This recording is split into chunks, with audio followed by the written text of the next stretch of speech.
是我房间看出去的景观。今天说会下雨，但好像不是现在，应该是凌晨或是晚上的样子。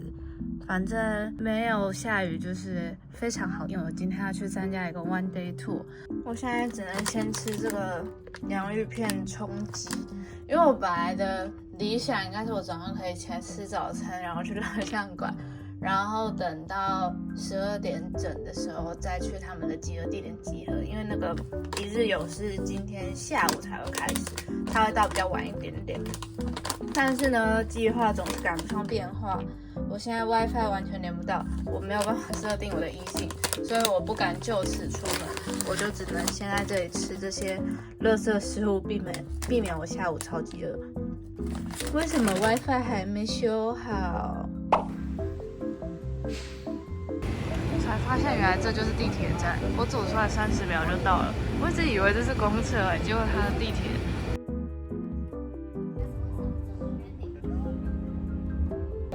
结果今天天气也很好，他还说会下雨。不知道是不是我的错觉，我怎么觉得今天的路上人比昨天假日还要多呀？但大家看起来又不像在上班，有点搞不太懂雪梨他们的生活形态到底是怎么样，因为他们现在人看起来好多，真的好多雪梨闲人哦，而且看起来不像观光客，看起来就是本地人，但其实我不太确定，也有可能很多观光客，但是昨天人没有那么多的，今天不知道为什么人突然变这么多。雪梨的好处真的是所有东西都很近，就大概我也只花了3分钟就到市政厅。这是我本来的早餐，但我来不及了。我真的太需要一个 WiFi， 我现在手机是完全没网络的状态，我能不能到指定地点，就是全靠我的地图能力。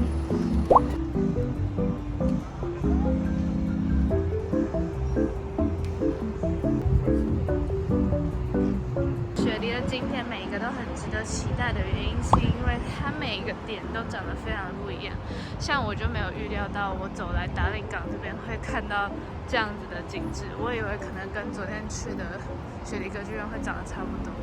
我现在的处境是到处找 WiFi 蹭，但是大家的 WiFi 都锁起来了，因为我要转移我的 iPhone， 然后我现在转移不了，eSIM 又放不进去，所以我现在是一个无网路，我也不知道我是怎么过来这边的人，我完全是纯靠着看它的相对位置猜来猜去才有办法到这。还有雪梨的景点都很近，如果超远然后还要转车的话，那我真的会到不了。跟大家说一下，达令港这边的话有一个水族馆、一个蜡像馆跟一个动物园。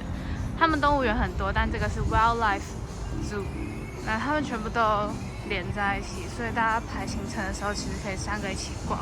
我当初在抢演唱会，就是不知道他们3个连在一起，我还以为分别在很远的地方，因为你查动物园你会查到超多个，只有这个是在市中心。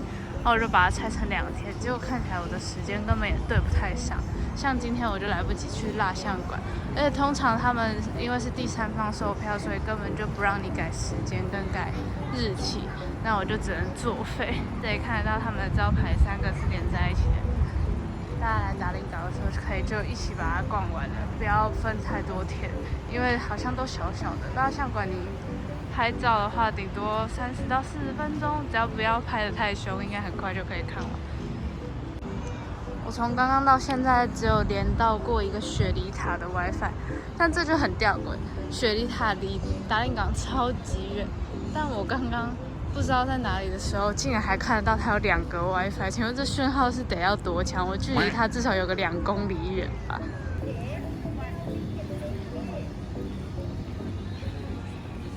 我今天参加的一日游是韩国人跟外国人一起的，因为他中文团好像就没了，他就不再做了，变成韩国跟外国人的混合团，然后他会讲一点点英文，然后其他的状况好像是有些导游可能会讲中文，所以就看导游而定。那我今天看起来就是纯英文，然后他在导览的时候就会讲韩文，所以就是测验我的韩文听力的时间又到了。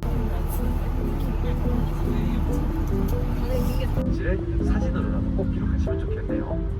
호주에는 또 의미 있는 날이 하나 있습니다. 자, 들어오세요 다들. 들어오시고.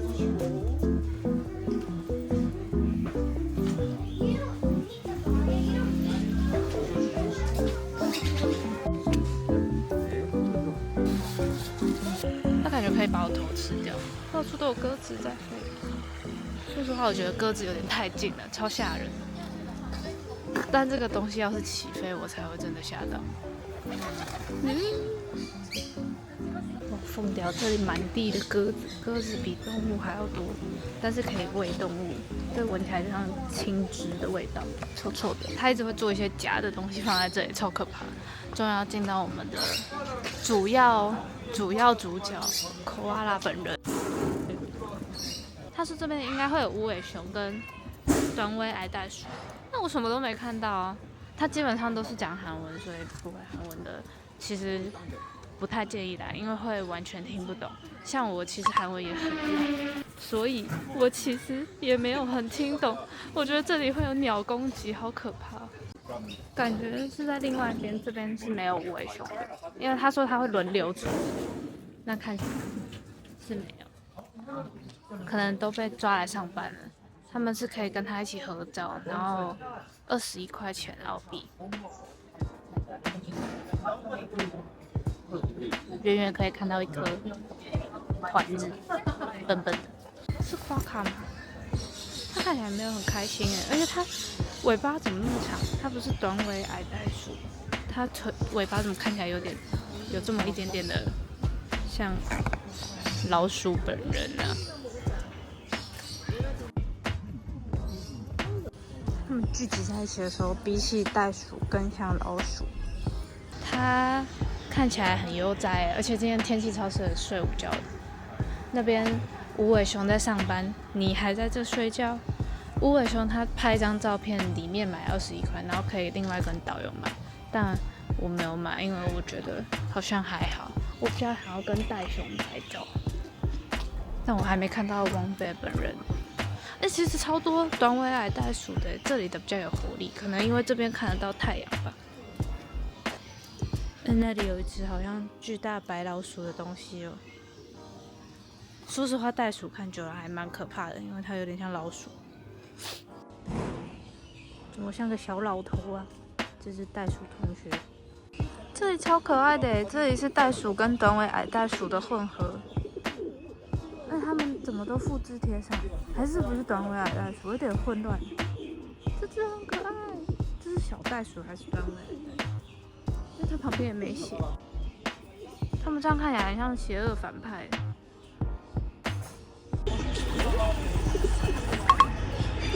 这里每只鸽子都好胖，你们是不是都偷吃别人的饲料？我看到王菲了，那我先来看无尾熊好了。受尽迷惑，感觉澳洲女就是要看无尾熊，没看等于没来。但是他们又缩在里面。我之前看到不知道是谁说，他整天就是在中毒跟醒来中间，因为他吃尤加利叶会中毒，所以中毒就让他睡觉。他睡醒之后又在吃尤加利叶，所以他就是这样子一直中毒、解毒、中毒、解毒。他就这样一直睡睡醒醒，好棒的生活。这里的鸟禽类说真的是有点太多。我本来不怕这种鸟类，可是这里的鸟大只到让我有点害怕。好呆哦！它们拉出来的大便是正方形，大家都说很像布朗尼。可是它怎么看起来老老的？它们全身上下最硬的地方是它们的屁股，它们会用屁股击死别人。我们在笑。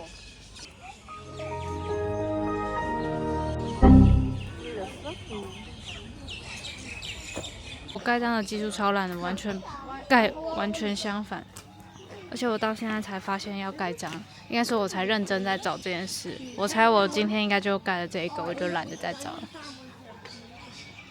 这只无尾熊看起来半梦半醒，它刚才蜷在一起，现在围起床。楼上还有2只室友还在睡。这个也是袋鼠，但它很像一只猴子哎，我刚刚远看还以为它是猴子。这感觉可以拿来做梗图。这大概就是老师上课点人的时候每个人的样子吧。这又是什么小东西？是企鹅吗？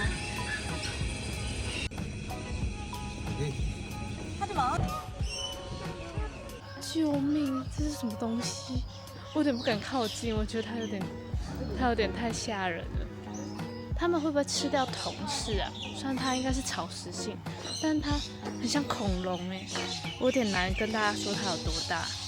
这是 IKEA 的杯子的大小，好，完全没有用的比例尺，但我觉得它至少有12好像太少，20个 IKEA 的杯子大小以上。而它现在才蜷缩在一起，它展开宏图大展，不知道会有多大的只。救命！它感觉到我下巴，那至少有，它还没3只。我刚刚还想说动物在哪里，找了一圈，然后结果发现在我正下方有一只超巨大不是恐龙，鳄鱼。我发现我盖那么丑不是我的问题，是因为上面那个图案根本被转成不同的方向，所以我才按错。而且这个鳄鱼要没水了，好，我放弃盖这个章了，我到此一游即可。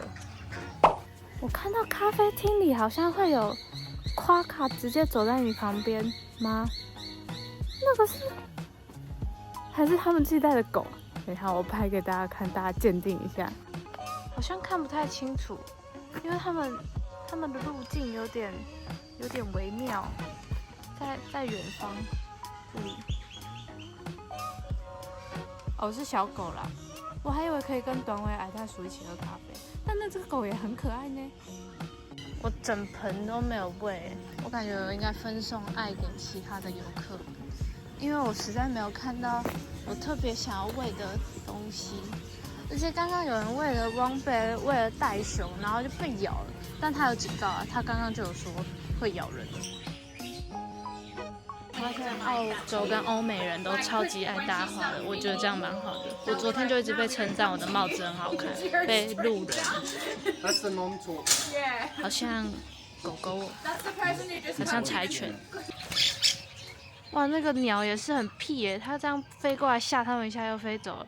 鸟兽散，这鸟类的数量多到你会觉得自己是白雪公主，就真的好多。有些人会卡在外面。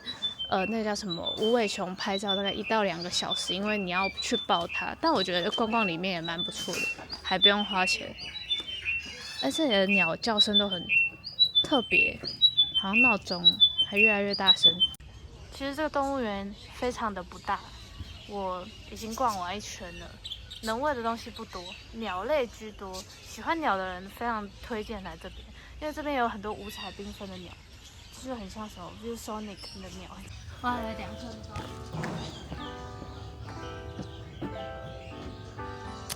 多绕一圈是有好处的。无尾熊起床啦！现在是1点半，我发现1点半就是动物起床的时间，因为袋鼠跟无尾熊都慢慢醒来，在吃他们的午餐了。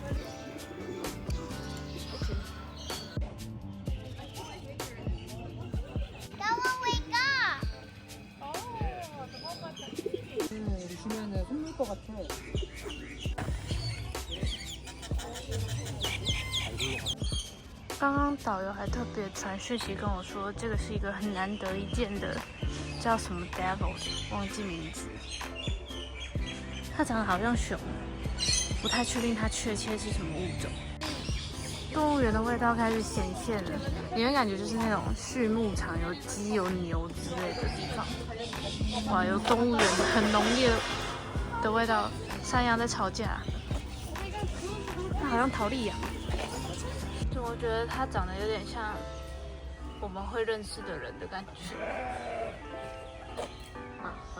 那里还有一些很神秘的动物，不知道是鸭子还是鹅，很像那种小时候童话绘本会出现的大鹅，还是因为外国的鹅就是这么大，所以他们才每次都把鹅画得这么大。我们的只有在学校里面有鹅。袋鼠同学，其实有很多但是它们有保护色，我一时还真的没看到。它们尾巴好长哦，难怪它难怪夸卡叫短尾矮袋鼠，因为袋鼠的尾巴其实比我想象中的还要长很多，所以那它这样确实算短尾啊。你在吃羽毛是什么意思？不要吃同事掉下来的毛好吗？它其实算一个不算大也不算小的动物园，但因为它东西都混在一起放，就是你虽然看到的是袋鼠，但你也可能在袋鼠区里面看到短尾矮袋鼠，就这样混养。这里竟然还会经过地铁，我觉得这里的比例是禽类6，然后其他动物4，就6:4的比例。所以很喜欢鸟的人应该会超爱这里，因为这里有很多很奇妙的鸟，是台湾应该是看不到的。因为这里西澳的东西他们也会运过来，然后西澳的动物多元性又很足，所以这里会有很多我们从来没有看过的东西在里面。来到了拳击场，这里满地的袋鼠跟鸽子一起共存，就感觉都很壮哎。跟他们打架，我的赢面应该是0.5成吧。远一点的地方也有，但那颜色好浅哦，有点像梅花鹿。在台湾看到的鸟，应该颜色是没有到那么鲜艳的，饱和度这里感觉有种特别高的感觉。它们太小只了，超难对焦了。就是乌鸦刚刚在骂那只鸟，可能因为它在筑一个洞穴嘛，然后那只鸟过去就被吼了一声。忘记把买纪念品的时间算进来，我要来光速购物。可爱鼠结束，等下要去蓝山看星星跟日落吧。 다른 동물들이 따라 들어와서 살았다고 하는 루머가 있어요. 이거 그냥 링컨 수까지는 700m, 맥커포인트는 800m. 现在到了蓝山公园，这里真的是荒无人烟。然后导游说他会帮我们拍人生照片，但现在很漂亮，下午3点，所以刚好阳光洒落在脸上的那个角度是很漂亮的，很适合拍照的时候。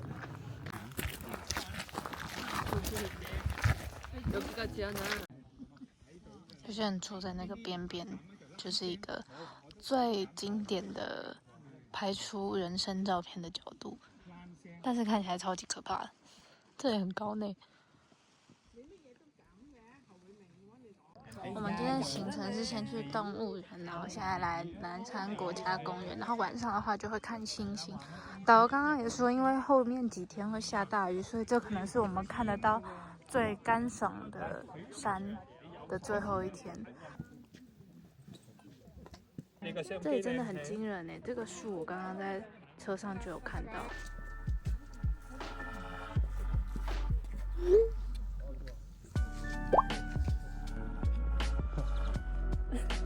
好可怕、哦！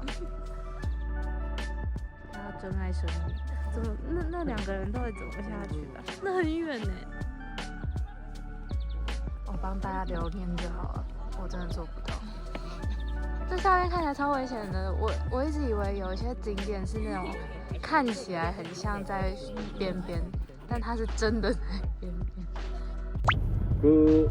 초입에 이런 것들. 아무튼 자동차가 3대 이상인 거는 확실하다. 제가 알고 있는 사람들을 만날 수 있지 않을까 그러면서 올라오고 있어요. 거기에 자동차의 이 국민권의 사이즈가 얼마나냐? 서울의 1.2 얼마입니다. 是野生的。 잠깐만요. 여기를 안 칠 수가 있거든요. 그렇지. 이렇게 안 치면 돼요. 이렇게 먹이는 겁니다. 들고 먹어요 이렇게. 驯兽师，他用手在拿。 먹을 거 없으면 저기 깨물어요.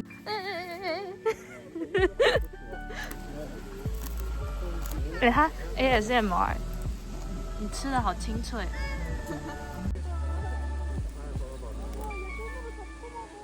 Your hand, lift up your hand. Okay, let's go. Okay, that's good. Give it to you. That's good. Take a picture now. Okay. 好重哦。 Hello. That's good.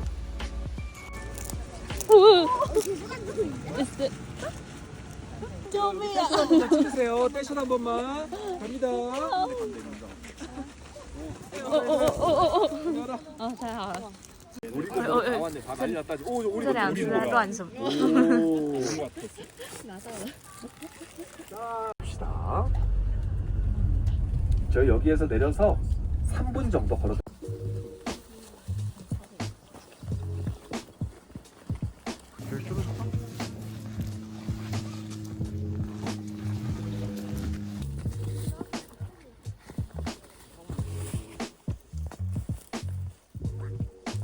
이제 구름 밑으로 해가 나올 것 같아요. 你对相机有兴趣？你会饿吗？还好。你会饿？一点点吧。我差不多也是那种30到50之间，大概再过1个小时就会变我很饿的那种感觉。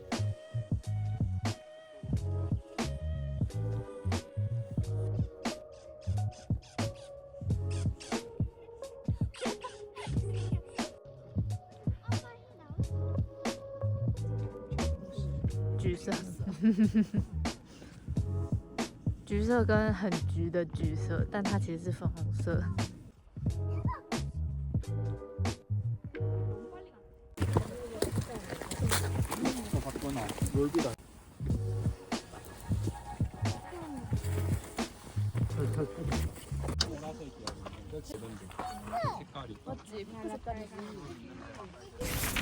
Let's go。这里是酒店来的。这很深入哎，就是好隐秘哦。我其实昨天有点想吃 fish and chips， 但是我也是。因为啊，真的假的？有点不知道讲嘛。哎，你好厉害哦！哦，哎，他好聪明，这个设计真好。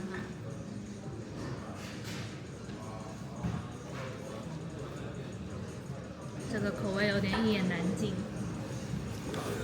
奇怪吗？有点像气泡色素，我觉得就是很不健康的味道。美国小孩会喜欢的味道，但是真的有一点 cream 的味道。对啊，就是很像融化掉的色素冰淇淋，对再把它打进去。那你的就没有写 creamy soda。 哎，你是 sparkling juice，还是它泡泡比较稀？但这有个坏处就是再也无法扣味。对啊，它就是比我现在一次喝完。有味东西吗？一点点。我几乎没味。所以我喂了一次，然后我把那个 cup 给了一个小朋友。我本来也要给小朋友，结果那个小朋友不要。啊，真的。这跟吃了一只鱼是一样的道理。很大的鱼。好大只哦！Fish and chips 的味道跟我想象的不太一样哎。他们 chips 蛮 salty 的。就是不错。我会 try 他们的 sauce。要吗？对，因为我觉得这么大一个，我等一下一定会吃腻，就像你昨天的 pancake 一样。但我觉得它马铃薯的味道怎么感觉有一个味道，就是我也不知道是什么味道，就跟他们平常吃到薯条的感觉不太一样，是马铃薯本身的味道，比较像是比较土味，野生风味。我以为它的鱼会吃起来像麦当劳的麦香鱼。那它好像更像一条真的鱼，不是那种鱼排的味道。然后那个鱼肉，不错。觉得我们导游蛮厉害，他竟然有办法一直讲话。对啊。他不是还边开车是怎么办到的？起先还以为他还有另外一个司机。我也以为。然后我看了看，他还自己驾车。因为我上车的时候，上车前还有一个男生在，然后我还以为那个是可能司机，结果就只剩他一个人。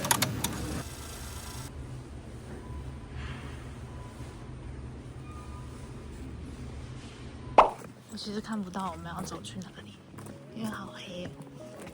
但星星真的很多哎。这个坡度很惊人的坡度。感觉很雾啊，今天那个月亮都雾雾的，他眼睛适应之后看得到更多了。 북두칠성은 북반구에서만 보이는 북봉거울을 상징하는 별입니다. 여기에서는 안 보이는 별이에요. 혈음석은 미모사, 2등선의 가쿠스, 3등선의 델타 이렇게 십자가 형태이고 肉眼看到的星星比白昼还多。 붉은 옷 입으신 분 한번 들어와 보시면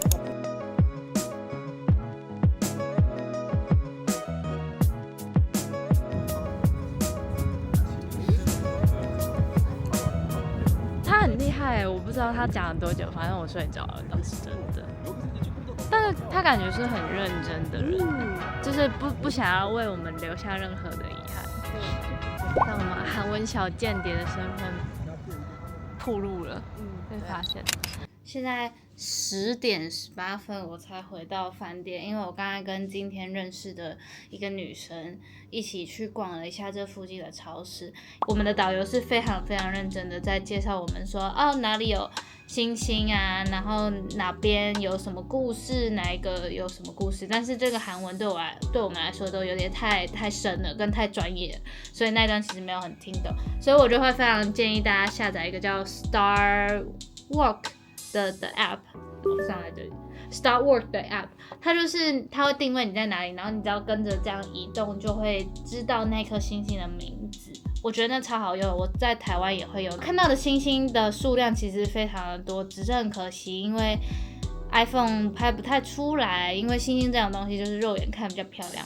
我觉得我会非常推荐大家参加这个一日游，这也不是业配，我只是觉得这个导游真的让我觉得很真诚的感觉，他真的想要让我们体验到一个很好的旅游体验。他刚才在车上也有说，他觉得他想要带给我们除了这个景点有什么只是拍拍照以外的其他东西，我觉得他是有做到的。而且我觉得普遍来说，韩国人是比较在意那种感性啊，或者是故事性的民族，所以我会觉得跟着韩国人一起旅游会有不一样的体验。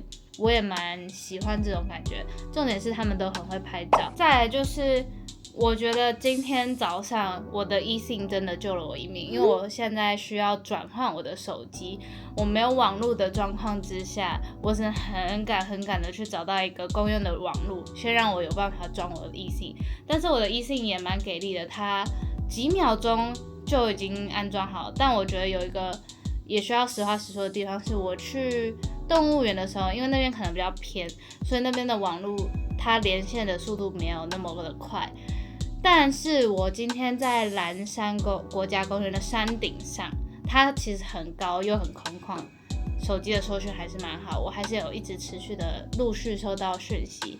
再来的话是我们去一个小镇吃晚餐，那边网络用起来也没有什么问题。我觉得我算是非常的极限的去确认它网络的覆盖率，因为我都跑蛮远的地方，尤其是今天。现在测起来的话，都觉得速度还蛮快的，然后载入影片的速度也很快。到目前为止，我从早上大概10点开始使用，到晚上10点，目前都还没有被降速。我中间有玩了皮克明，也看了影片，使用起来都还是很顺，没有突然变卡顿的感觉。独旅也不用担心参加一日游，因为像我其实就是独旅，然后去参加一日游，然后认识了一个很棒的女生，然后我们整路都一直聊天啊，一直互相拍照。我觉得在独旅的时候有一个可以互相照应的对象很好，我真的是很好，所以很推荐大家，如果担心自己在独旅上面没有办法适应的话，可以先去参加一日游，然后找到跟你一样落单的人，然后你们就可以建立友谊的桥梁，然后之后也可以去其他地方一起玩。推荐大家独旅。